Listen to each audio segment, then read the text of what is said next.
समझो महानुभाव, जैन दर्शन का बहुत बड़ा मोटिवेशन है। सवाल झूठ बोलना पाप नहीं है, ये झूठ किसने बोला है और इस झूठ का क्या परिणाम है। एक झूठ बोला राजा बसु ने, जिस बसु की बोली भगवान की बोली मानी जाती थी। अधर्म सिंहासन था, इतना सत्यवादी बना, सारा जगत उस पर विश्वास करता था। उसने झूठ बोला और उसके झूठ से अजय रष्टव्यम, इतनी सी बात थी। आज यानी होम किससे करना है? दो शिष्य से गुरु ने पढ़ाया था अजय रष्टव्यम। एक कहता है कि 3 साल पुराने धान से होम करना चाहिए, यानी चावलों से। आज का आने वो भी होता है और आज आने बकरा भी होता है। दूसरा कहता है मांस लोलपी था, उसने कहा नहीं आज आने बकरा होता है, गुरु ने यही कहा था। दोनों में विसंवाद हुए। उन्हीं के साथ राजा वसुदेव पढ़ता था और वसुदेव मोह में आ गया, क्योंकि जो मांसाहार अर्थ निकाल रहा था वो गुरुपुत्र था। नारद पर्वत के बीच की कहानी थी।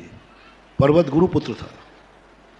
जब माँ से आज जाकर उसने सुनाया कि आज हमारे पर्वत नारद के बीच में भी संवाद हुआ है, आज यानी वो कह रहा है धान, मैंने कहा बकरा, बकरा चढ़ना चाहिए, बलि चढ़ना चाहिए। तो माँ कहती बेटा तेरे पिता ने तो धान बताया था। बोले माँ तो कल तो मेरी जीभ कटेगी, जो झूठा सिद्ध होगा उसकी जीभ काट दी जाएगी। माँ घबरा गई, घबरा कर कहा राजा वसुदेव के सामने फैसला होना है। गुरियान पहुंच गई वहाँ। वसुदेव बहुत सम्मान किया, गुरु की पत्नी थी। बोले बेटा वसुदेव गुरु दक्षिणा दो। गुरु और गुरु माँ एक सी होती है, मांगो क्या मांगना चाहते। बोले कल सभा में जो भी फैसला हो पर्वत के पक्ष में होना चाहिए।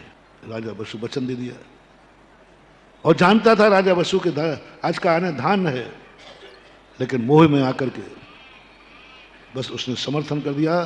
पर्वत जो बोल रहा है वह सही है। उसी समय तर के पृथ्वी फटी और राजा वसु सिंहासन सहित 7 में नरक चला गया। पाप झूठ बोलने का नहीं है, उसके पाप के झूठ बोलने से आज तक कितने बकरे कट गए। बोलो राजा वसुदेव से आज तक, क्योंकि वसु बोल गया, सब में चर्चा हो गई, आज आने बकरे को काटा जा सकता है, यही परंपरा है अजय रष्टव्यम। बोलो आज तक कितने बकरे कट गए?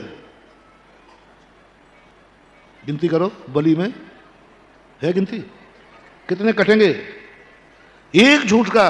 तो झूठ बोलने का पाप नहीं लगा, उस झूठ से कितने लोगों की जाने गई हैं उसके हिसाब से पाप लगता है। ये कंप्यूटराइज सिस्टम है हमारे कर्म सिद्धांत।